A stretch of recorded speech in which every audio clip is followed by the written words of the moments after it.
Hi friends, my name is Sasha. And I'm Mia. And this is the Drawing Club podcast. Welcome back to the podcast. Welcome! Yeah, so this is episode 9. Oh my god, I can't believe! Yes, we're almost 10 episodes old. Yeah, wow! We're getting so old! Yeah. Yeah, thanks for everyone who has been with us so far. It's been incredible. We've been so overwhelmed with your positive feedback and how supportive you've been. Thank you so much. It's amazing. Thank you. Yeah, and for those of you who don't know yet, the podcast is both on video and audio. So if you're listening to us and you hear us talk about something that we are showing, that's why. Yes. And if you want to see us, then you can find us on YouTube. Yes. And vice versa.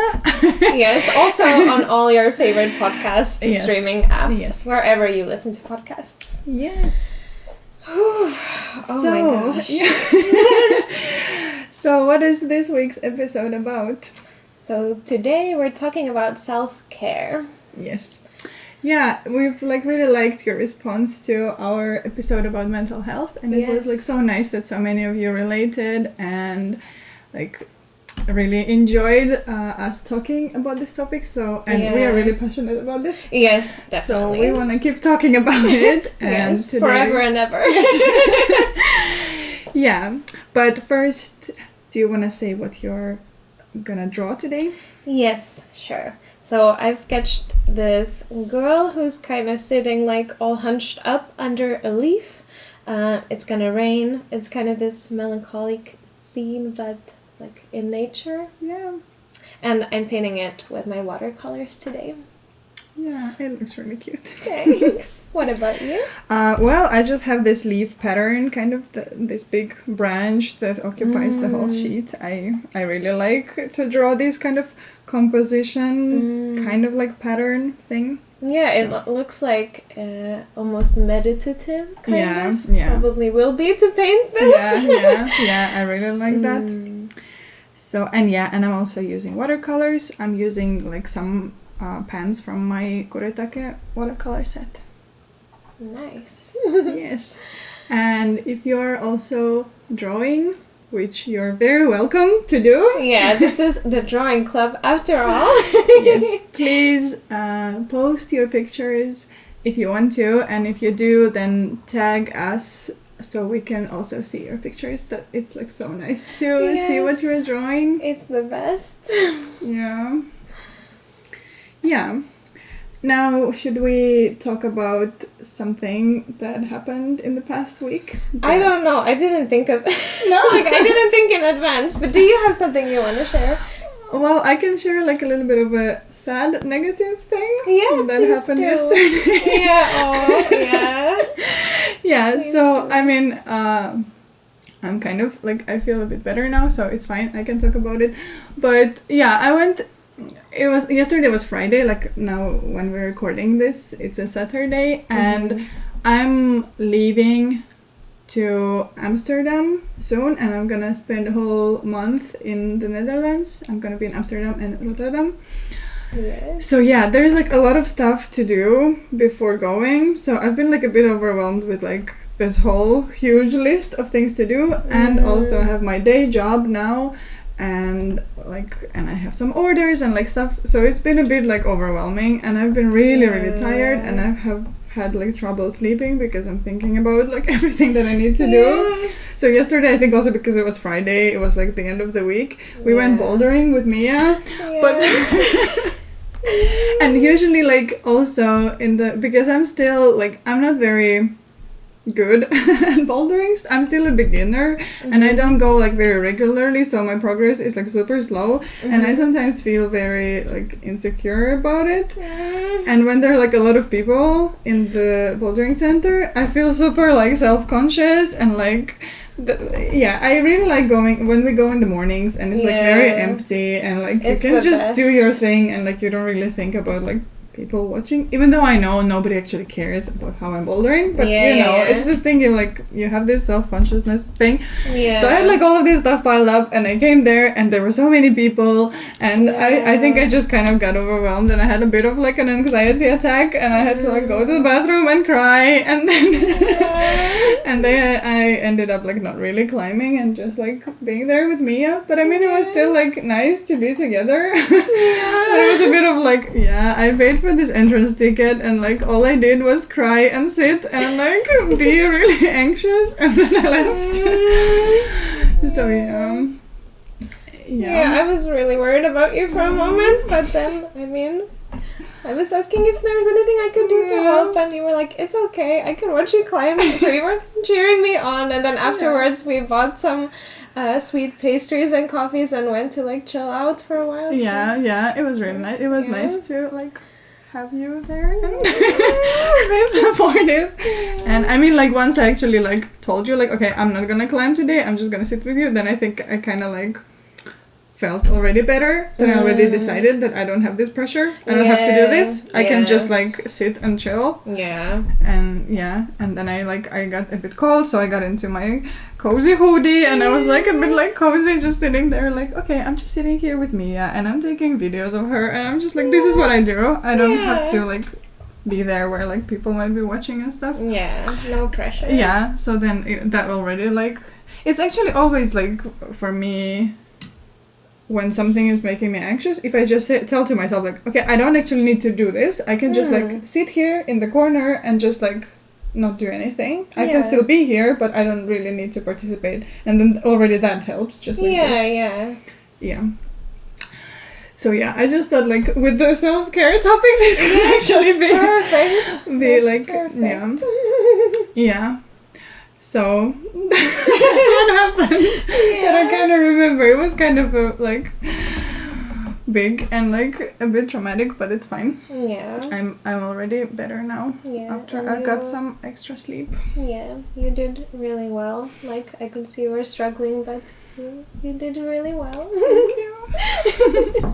I don't know if that's like even a thing, but just trying to be like supportive. I try my best, and it's always hard like when I'm in the moment of like some kind of an attack. It's really hard to like talk about it, especially if I'm in a public place. It's kind of like course. I know if I'm gonna start talking about it, I'm just gonna cry more, and it's like gonna be this whole thing, and I don't want to do it in the middle of like this where people are like doing their thing and stuff. So it's a bit like it's easier to just sit there and kind of like be inside of myself and just sit there quietly and maybe wait for it to pass, and then after that it's like easier to talk. So it's always like I know if I'm with someone and they see me like struggling and then I'm not saying anything, I feel kind of like also bad that like I wish I could say, but then I'm like a bit like I don't want to turn it into like even bigger. I get that. If we were at home, maybe it would be easier. I could talk about it and we could cry and stuff, but then when it's like in a public place, it's easier to just hide a bit and like wait for it to pass. Exactly. And like I yesterday, because I could see you were like struggling, so I asked like if you're okay. You said you weren't, and I was like, do you want to talk about it? And you were kind of like, well, I can, but I'll cry.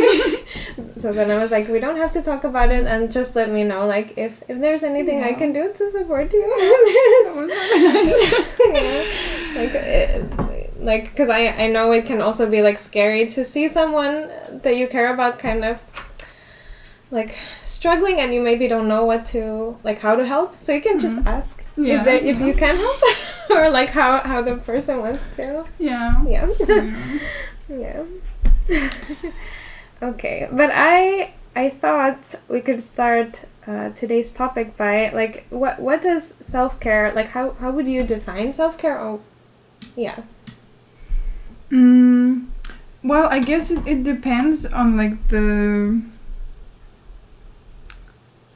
on the context. Like I mean it's taking care of yourself, but then I think like some people would talk about it in like just general terms, like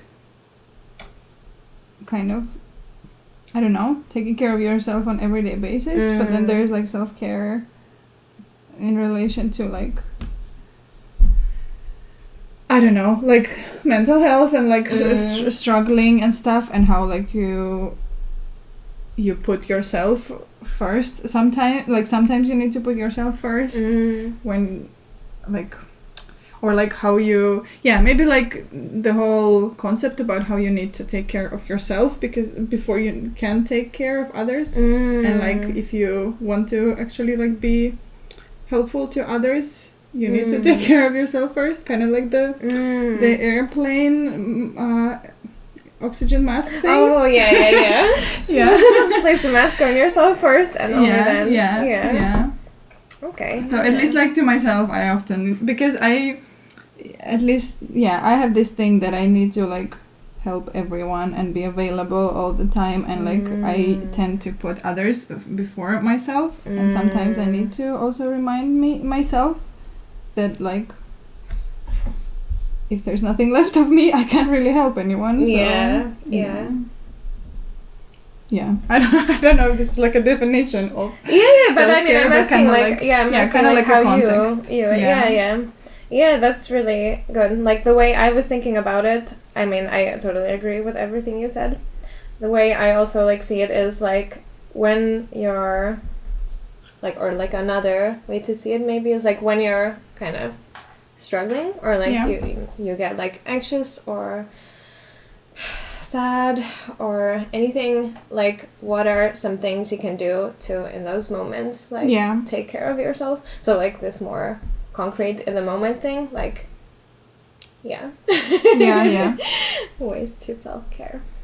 I guess like it can be like there are good things to think about, both like in like situational in the moment thing, so that you're prepared if you tend to like get those moments when you struggle, but also in general maybe it's good to like also know what triggers you to have like I don't know, like depending on your situation, but moments or times or something, and then maybe sometimes you have to say no to some things because you know they will trigger exactly bad experiences, or like take them slow, or like if you're doing something with other people, tell them like, okay, I can do this, but if it's too much I might need to leave, or like something. Just think like kind of knowing yourself, and then or like trying to learn.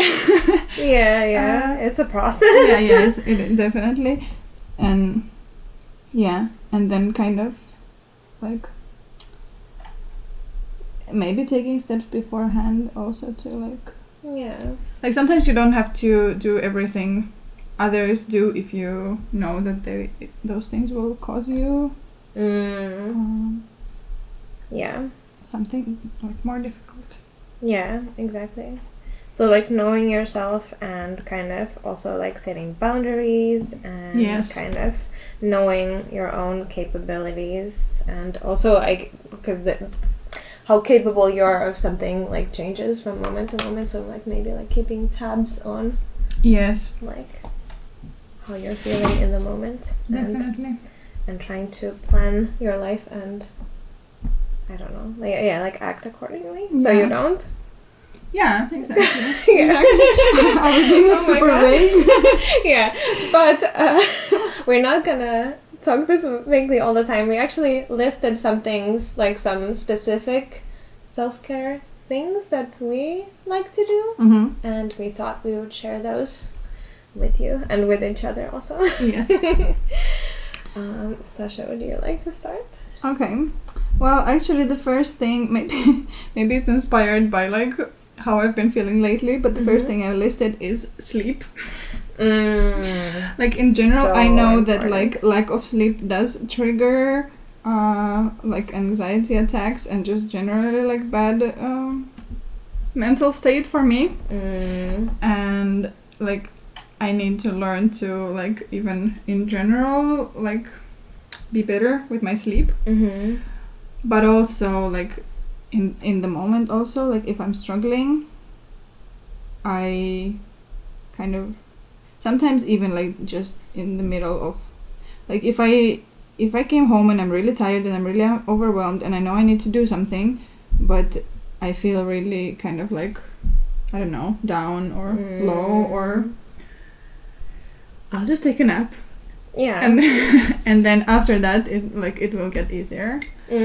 So either like generally in my life, getting more sleep is it's really good for your mental health, but also in the moment. Yeah. Like if I'm not feeling my best, just take a nap.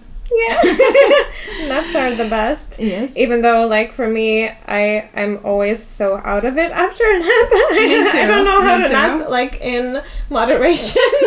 Yeah, me too. But I kind of also learned how, like, I know what I need to do after a nap to get back to normal, and I also know that it takes me some time. So I'm not expecting, like, if I wake up from a nap, I don't expect to be super like happy and productive right away. Yeah. I know, like, okay, I need to take maybe like 1 hour to actually get back to my normal self. I need to drink coffee or tea, and I need to eat something and just sit and do it for like a while, and then like slowly I'll. Yeah, it's like the same that in the morning you need some time to wake up. Yeah, you don't true. just wake up in the morning and you're like good to go. Like, yeah, that's true. I wonder why I expect that from naps when that doesn't happen in the morning. I did That's so good. too, but then I kind of had to like Yeah. learn to not expect that. Yeah, that's really Yeah. good. So yeah, that's my first thing, sleep. Yeah, that's a really good one. Please get a lot of sleep. Yes. And then some more. Just in case. Yes. We promise. Yeah. So my first thing is kind of similar. It's like getting comfy Yeah. in general. Like changing into really comfy clothes. Like I have this oversized hoodie that is like my comfort. Like it's the most comfortable thing ever, and like when I put the hood on, I somehow feel like so safe in it, and it's so like soft and big and cozy, and it like always like I don't know, it really makes me feel a lot better if I'm feeling kind of bad, and also like if I'm feeling like sad or stuff, I love to like get into bed. Like it doesn't necessarily mean like sleep, but just like being under the covers and maybe like drawing on my iPad or watching something like that just calms me down immediately. And so I think like getting comfy is like one of the big things for me. For sure.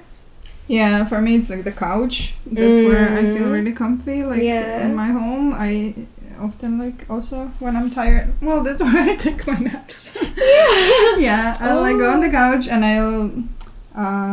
I'll put this like. What is it? Like it's not a blanket, but like the thing you have on your couch. Yeah. Like this kind of couch blanket. Yeah. Like anyway. Yeah. Throw blanket. Yeah, or true. Yeah. So I'll go under that, and maybe I'll have like a cat or two. Oh yeah! Oh my god! Next to me, and cat cuddles. That must be like one of the big ones too. Yeah. I know it would be for me if I had cats. Yeah. Yeah. Nice. Okay. What is my next one? My next one is food. Oh. And yes. I know that like the first thing I think of like when I feel crappy. I want to treat myself with like comfort food, and like nothing wrong with that. But also for me, it can be like a bit of a dangerous thing. And it's for me, I know that it's like an instant gratification, but not like actually doesn't make me feel good in the long run. Like I'll want to like buy a bag of chips and eat the whole thing, but I know I'll actually feel crappy afterwards. So actually like healthy food for me is like a big thing, but also sometimes like comfort food too. So I don't know, it's like it's like a balance of those, because I noticed also if I eat like very nice healthy fresh like a lot of veggies and stuff regularly, I actually feel much better like emotionally, and I have a lot more energy and motivation and stuff. Oh, that's really nice. Yeah, but also of course like treating yourself with like comfort food or like junk food also can like really help. Yeah, I love like comfort food, and I have this like one very specific. I almost think of it as a ritual. Yeah. But if I'm like, I think it always happens when I'm home alone. Mm-hmm. I don't have to necessarily be feeling sad, but I just know when when it's the time to do this. But I buy a bag of crisps and I buy one Dr. Pepper. Yeah. And I just eat the crisps and drink the Dr. Pepper, and it's like. It's become this thing, and it's like this one specific type of crisps also. Yeah. Like it's the specific thing, and it always makes me feel better. And I mean, not great to do every day, and I don't, but like every now and then it's like the perfect for me. Like it makes me feel really happy and cozy and like and like it's really nice. Yeah, I think for me, like now that I'm thinking about this balance thing, I think like eating more healthy, like for me, like the kind of stuff that makes my body feel healthy is like a good kind of thing to do regularly. So it's like this day-to-day healthcare. Yes. Healthcare. Self-care. Self-care. Yeah. Also healthcare though. Yes. But like comfort food is a good like if you're in the middle of a thing and you're feeling bad, just treating yourself to something like that just makes you feel a bit more happy for and I think like we like even if you're not like feeling bad, I mean you don't have to like wait for a bad moment to have of course. Comforting food, obviously, but I think like when you do it like in moderation, that's like really good also for your overall mental health to like indulge like every now and then. Because I easily also get into this is self-care, I'm like feeling really sad, so I'm just gonna keep eating this, and then I like if I go into this like buying like junk food every day, then it will actually make me feel like sloppy and like sad eventually. So like I kind of trick myself into like saying like this is self-care, I feel really bad and lazy, so I need this so it's like it's not like a sustainable actually like in the long run to rely on that but so it's good to also like it's also for me this knowing myself kind of thing, that like how in which situations what works as like self-care and what is actually like not self-care but something I kind of like tell myself is I don't know it's true, I agree. Definitely. Is it my turn? Yes. Okay, so taking a walk is a big thing for me, and it's something I've been kind of especially learning now like this year. Because I made this New Year's resolution to get out of the house every day, and that means that if I don't have any errands to run, what I do is I take my headphones, I put on a podcast episode, and I take a walk. And I'm lucky to live in a place where there's like nature nearby. There's this river and like fields, so I go like for a walk for like, I don't know, 20 to 40 minutes usually, or 50 minutes, like one podcast episode pretty much. And that has been like really good as this consistent thing, like kind of taking care of myself. Like I know that if I stay in the house for long or like for a few days, I start feeling really bad and weird. So it's like this preemptive thing. But also I've been trying to learn like in these moments when I'm feeling bad to, because like the instinct for me is to like stay at home, get super cozy and just stay like so like, you know, curl into myself kind of, that actually even in those moments, like sometimes the best thing I could do is to step outside. And usually like the anxiety or sadness I'm feeling, I mean it might not go away, but it pretty much always like doesn't feel as heavy. Like, so I'm trying to also remember that in those tough moments.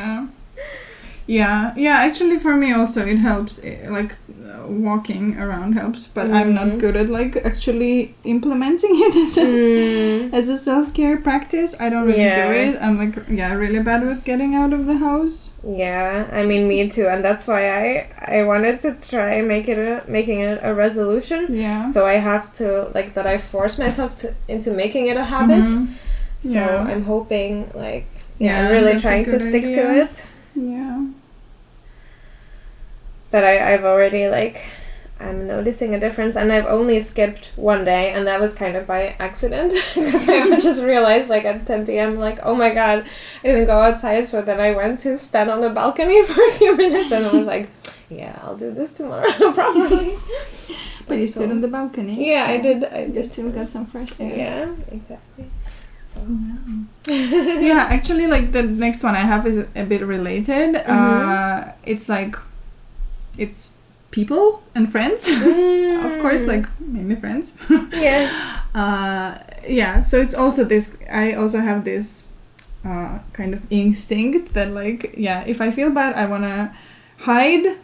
I want to, like, be on my own and just kind of sit in this, I don't know, feeling miserable and sad. And I'm like, no, like, well, usually it's like, for me, it's directly, like, it influences my kind of confidence level. So, of course, if I'm sad, then I think nobody likes me, nobody wants to hang out with me and stuff. So, like, what I want to do is, like, hide and not see anyone. But actually, like, talking to someone, and I mean, like, going out in, like, a big public space does not help.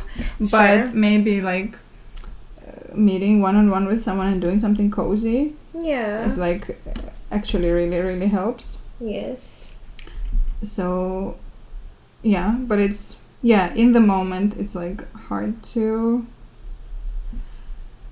tell myself that. But maybe even regularly, like, try to make sure I, like, see nice people regularly. Because also I easily get into this kind of, I don't know. I guess, like, the less I see people, the more I think that people don't want to see me. Definitely. Yeah, I definitely find it way too easy to also, like, isolate myself when I'm feeling bad. And I've also, like, felt that a lot, that I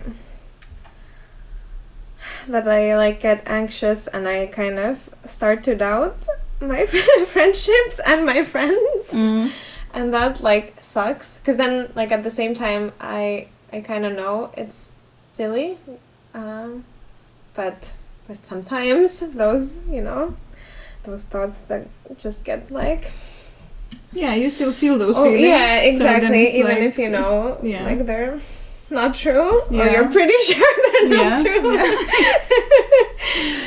But but definitely I agree that seeing, like, good friends is, like, one of the best things, because it, like, kind of, like, sometimes if I do isolate myself, I'm kind of just stuck with all those thoughts and feelings. But also, like, by seeing other people, even if we're not, like, we don't have to be discussing those things, or you know, but it's just, like, this distraction, and it's not, like, a distraction from dealing with some stuff, but because, like, with anxiety, for example, those things, like, usually don't really make sense. Like, it's this worrying that doesn't do any good, or that isn't, like, based on any real anything real often. So like, the distraction that like, company brings, and doing something fun, and like, it really helps.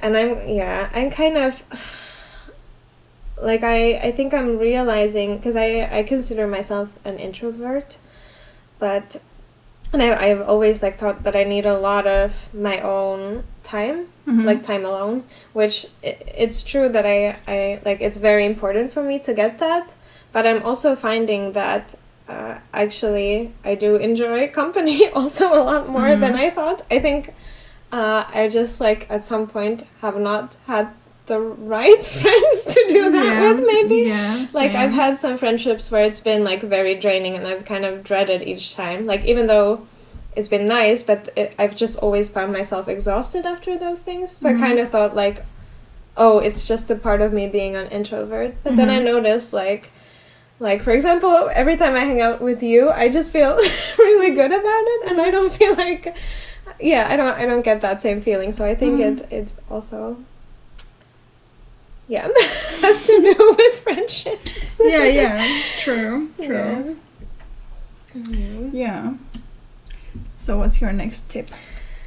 Okay. So my next thing is getting things done. And this is kind of something that I think is not always maybe present in the kind of self-care talk that I see online and stuff. But because it's usually about these indulging in things and, relaxing. And I mean, as we've talked about today, also those are like super important and nothing like, not trying to like criticize that. But also like sometimes I feel like self-care can be like doing the dishes. Yeah. And like those small kind of tasks that like when you get something done, it actually is a huge relief and it makes me feel better and like more calm. And especially I think like with like cleaning stuff, because I'm a pretty messy person. So is my partner. So our apartment gets like messy pretty easily.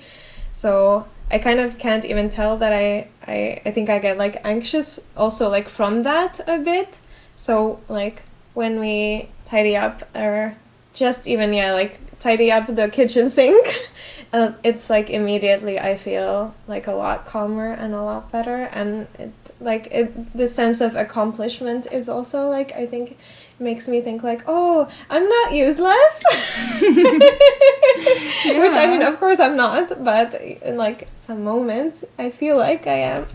So like just doing some tasks or like one task can be like enough to make me feel already better.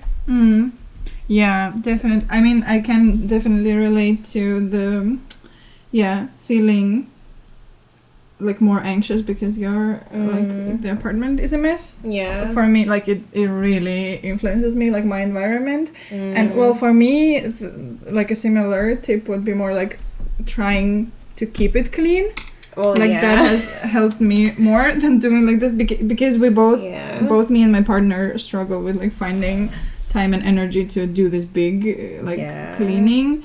And I mean, of course it depends, we don't always keep it clean, but I think I've gotten like way better at it lately, at just like keeping things tidy, at least some things, and like maybe finding these easy ways to like, or like if it's not tidy, then I know what are the things that are kind of quick, that I can do quickly. Yeah, similar like you say about washing the dishes. Like, I don't really wash the dishes. But I know like, for example, if I have like a pile of clothes, like arrange my clothes, it usually takes like 5 minutes. And it's like a huge difference. Or like clean out my like work desk. That also like I try to like in my workspace at least. Everything has its own place, so I actually know where to put everything. So clearing out my desk actually doesn't take that long, but then makes a huge difference. But also like I think a big like long-term thing for me is like learning to keep it clean. It really helps in like with general like mental state that I'm in. I totally believe it does, but it's so hard. It is. I don't know. Like, I don't understand how people do it. I mean, I've tried like implementing like these ways to kind of like maybe like every time you exit a room, you like remove 5 things that don't belong there, or like things like this. And like about a year ago, me and my partner kind of went through our whole apartment. Like we like kind of like did an inventory of all the stuff we had and like got rid of like took a lot of stuff to the recycling center that we no longer needed, and we also like cleaned everything up really like nice. And then we were like trying to really learn, like, okay, so every night, like, before we go to bed, everything has to be cleaned. Like, we have to clean like, the mess we made that day. And it was working for like 2 months or something, which I'm like super proud of, but then at some point it just kind of we just like fell into our old ways again. Yeah, we had the same thing with our kitchen. We were cleaning our kitchen every time before going to sleep, and it was so nice to wake up to a very clean kitchen, but yeah, we fell off the thing now also. But actually, having like, I mean, I know that like this whole like minimalism is like a very privileged position, so I'm not saying this is a solution for everyone, but for me at least, like having less stuff really helps to keep things clean. So I'm trying to like have as little stuff as possible. Yeah, because like in my family generally, like it's not a thing. It's like having more stuff and keeping stuff just in case is like a very big, but of course I know it's good to like keep some things just in case, because also it's not like very sustainable to buy new stuff all the time. No. But I mean, anyway, I'm buying most of my stuff secondhand, so in that way, like I feel like some things I can buy secondhand again if I need them one day. So then I don't feel as guilty about like not keeping, since I buy those things secondhand anyway. Like it's fine. I don't need to have so many clothes just in case. Like if I don't like this piece of clothing, like I bought it secondhand, I can bring it back to the same recycling center, and I can go to the same recycling center to get another piece of a similar clothing if I need it again. Yeah. So but of course I know that it's like not everyone's case, so I don't wanna like give this as like a universal advice, but at least like it has helped me. Sure. Yeah, and I feel like you're like my organization inspo. I feel like you have like a box for everything or a drawer for everything. Like you're so good with that stuff. And I feel like we have a lot of stuff at my apartment. And I mean, I like things and decorative things and stuff, so I kind of feel overwhelmed a lot by it. But also I can see like I'm not visually like a minimalist. I love the way it looks, but it's just like not for me. So I need to find like some middle ground, I guess. I'm visually like not 100% minimalist either. Like I don't like when things are like completely minimal. Like I need for example like stuff on my walls. Like I don't really like bare walls, and like so there are things I have that are not practical. But then I have much less things now that are not practical than I had before. Like I don't even use like candles and like stuff like that, because I just like it annoys me that I have like I would have a lot of them and they're stashed somewhere and I only use them sometimes, and like but again, like there are things you can prioritize, of course. Like for some people these things are like, but we have a lot of like records and tapes and like music stuff, so that is a collection, that is something that we are passionate about. So of course like I don't think like even if you want to make your apartment more minimalist in like the amount of stuff you have, it doesn't mean like okay, throw out everything that is not useful. It's just like it's kind of like analyzing, like, figuring out for yourself what you know. What are the things you just have just for no reason because they're there, somebody gave them to you, or you just like bought them on sale like spontaneously and stuff, or what are the things that actually like make you happy. True. That's a really good point. Okay, is it your turn? I don't know. But do you have something? Yes. My like huge thing is also travel. I also like that is something I learned in the couple last years, that changing environment is like huge for my mental state. It like really lifts up the whole like when just my environment changes, I just suddenly get like super happy, and it's just this thing that makes me really, really happy. So I've kind of like been now I've kind of made it a priority that like every now and then I need to get out of Helsinki. I need to go somewhere, even for a little while, even just like every now and then go to Tallinn or St. Petersburg, or like I don't know, Turku, like whatever. Just like... Yeah, like it doesn't always have to be like, you know, far away. No, you can maybe catch a train somewhere or whatever. And actually for me it's never far away. I've almost never been outside of Europe. Like outside of Europe I've only been to Israel. Because we never like save up enough to go somewhere actually far. Like I would love to go to like, I don't know, Iceland or Japan or New Zealand or like all these cool places that people travel to that look really nice on the photos, but we kind of like can never afford it, because whenever we save up enough to do like some kind of trip, we do it, because like for me regular trips are, or like not super, I don't actually travel like super regularly, but like every now and then, like couple times a year, I need to get out, and I've kind of realized that for me it's not just like this fun thing to do, but it's also like a self-care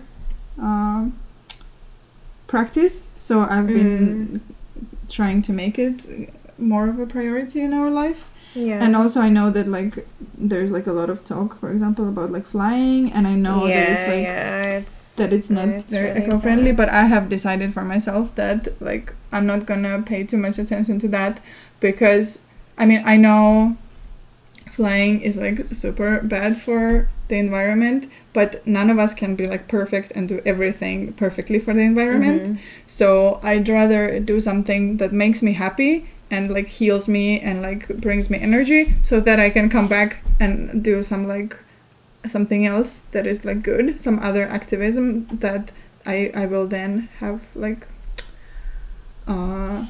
energy to do. So like so I'm kind of like picking my battles and I realized that like, because I don't like fly for work all the time. It's not like I'm flying every weekend or anything, so I'm not like a very frequent flyer anyway. So I was like, for a short while I did feel guilty about like flying kind of regularly, but then I was like, no, I'm not gonna make myself feel bad about this, because I know this is my self-care thing. So this is just something I'm gonna do, and then I'm gonna do my best in other areas, and I'm gonna try to be more like eco-friendly in other areas. And it's like, because like the things that are the worst for our climate, like we're already like in our lives, we're both vegan, so like that's like the biggest thing you can do for the environment. And like with regards to flying, like of course like it's really important to look at like ways you can like, I don't know, like like not fly all the time a lot, like really think about it and like be conscious of it. But like as consumers we can only do so much. I mean, we could like decide not to fly. Those planes are still gonna fly. I wish there was like legislation like in a worldwide way, or even in the EU, but like you know, the change has to happen like, because it's so dramatic, it has to happen like on a bigger level, and I wish it would. I wish like, okay, this is like, but I wish flights were like a lot more expensive, so they would be more like compensating the stuff. But also like, especially like for those flight companies, like they should take the brunt of it. They're destroying everything. But I mean, let's not get too much into it, because there's so much, but just wanted to like just wanted to make a point that like we're not trying to be like frivolous about it, and we are like in like, we do fly occasionally, but we do our best in a lot of like other arenas, and even with flying it's not something we do all the time or lightly. But I mean, I agree with what you said about traveling. Like I feel like it really energizes me also, like to be in a new environment. Like it's really inspiring, and like, because I'm a very visual person, so like when I find myself in a new environment, I'm just like looking at everything. I'm like really curious, and like it's just like gives me so much energy. And all the food, oh my god, yes, it's like the best.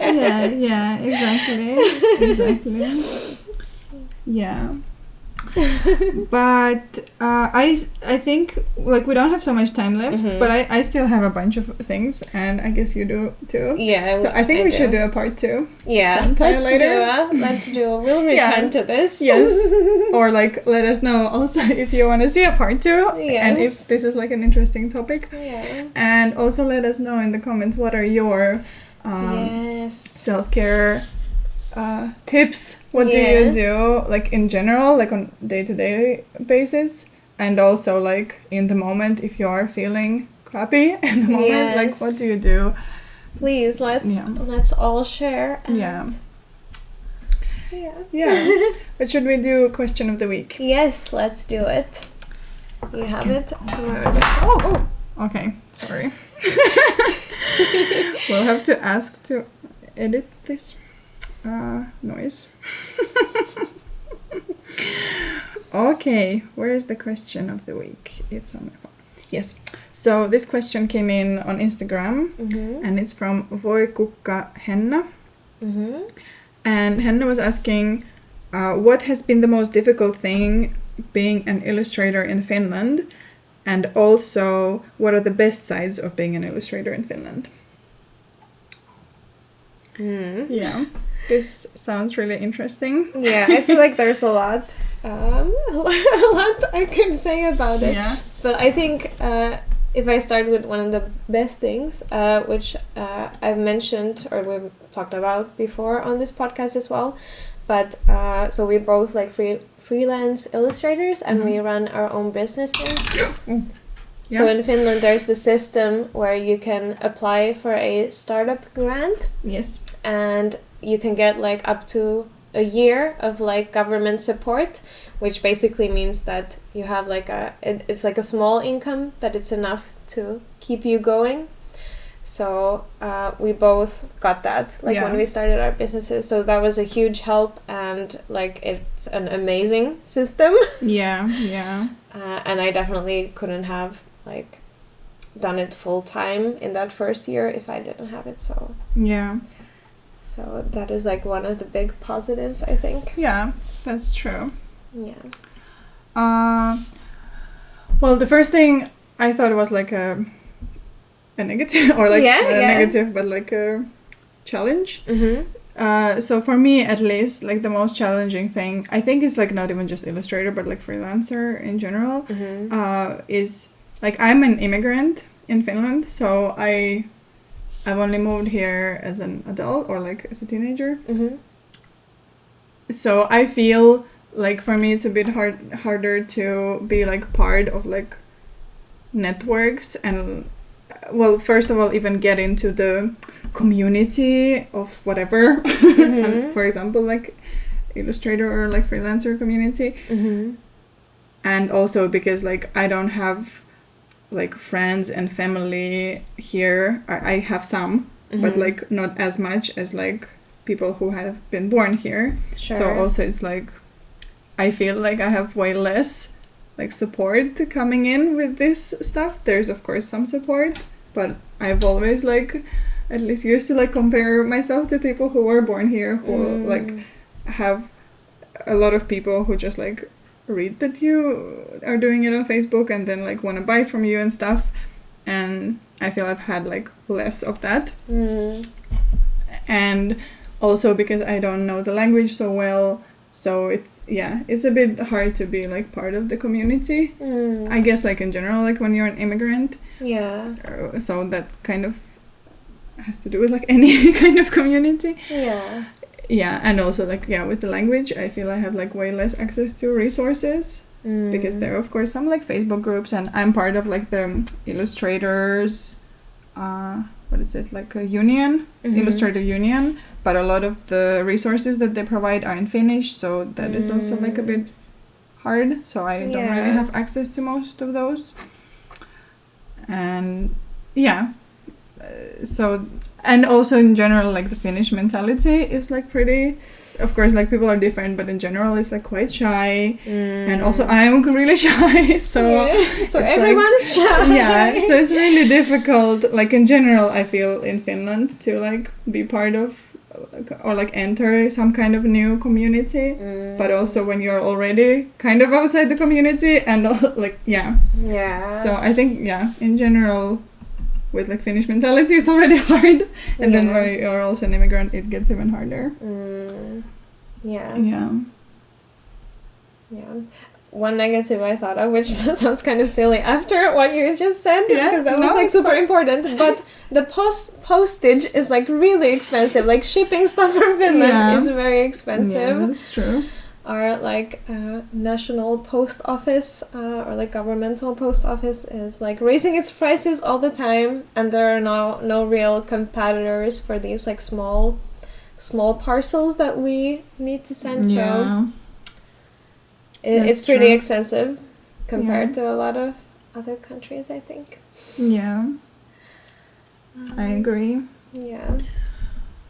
What has been the best thing for me? I don't want to sound that it's like it sucks to be an illustrator in Finland. I mean, I really like to be an illustrator in Finland, but I think generally like the kind of the social security, like I mean that startup grant is like the biggest thing, but also in general like when there is some kind of social security, like the healthcare is free or like very cheap. At least in Helsinki it's free. Yeah. And like in general like I know that also if I close my business and become unemployed there is like some level of security in that. And that like really helps to know that if everything fails you still have like some kind of support. Definitely. So it's easier to take the risk, and because I know that like a lot of advice for like starting your own business is around like save some money first, don't just like jump into it. But I kind of just jumped into it, and I guess you did too. Like I didn't have any money saved. I mean I was already unemployed, so it's not like I had anything to lose, but I did have like my unemployment benefit to lose. But it's kind of like it's easier to take those risks because definitely. Like you're not just gonna be left with nothing. And of course, it's not like, again, it's not a case for everyone in Finland. There are people in Finland that still like don't have access to those resources. The social justice system doesn't actually like always work how it's supposed to. Which is such a shame. So it's not like this perfect, amazing utopia. Of course, like sometimes is portrayed in the media. But still, of course, there is like compared to many other countries, there is a certain level of social security that really helps. Definitely. So I hope that answered your question. I hope so too. And for the rest of you, please send us more questions. I really like answering questions. It feels really nice to like be able to interact with you, even though we are like recording this and then just broadcasting it. But this is like a nice way to get to interact with you. And if you enjoyed this, please, if you're watching on YouTube, please like this video, and if you're listening on some podcast app, like please rate us. That would be a huge help, or write a review, because we're still a baby podcast and we're still growing, so these things are like super helpful. And tell about the podcast to whoever you think might enjoy it that doesn't know about it yet, because it really helps when you share it with your friends and other illustrators. But we haven't finished. I'm almost done. I still have some, tiny but bits we'll insert the ready images in the end of the video. So thanks so much to all of you for listening. Thank you, and see you next week. See you. Bye. Thank you for listening to the Drawing Club podcast. You can follow us on Instagram at Drawing Club Podcast or email us at drawingclubpodcast@gmail.com.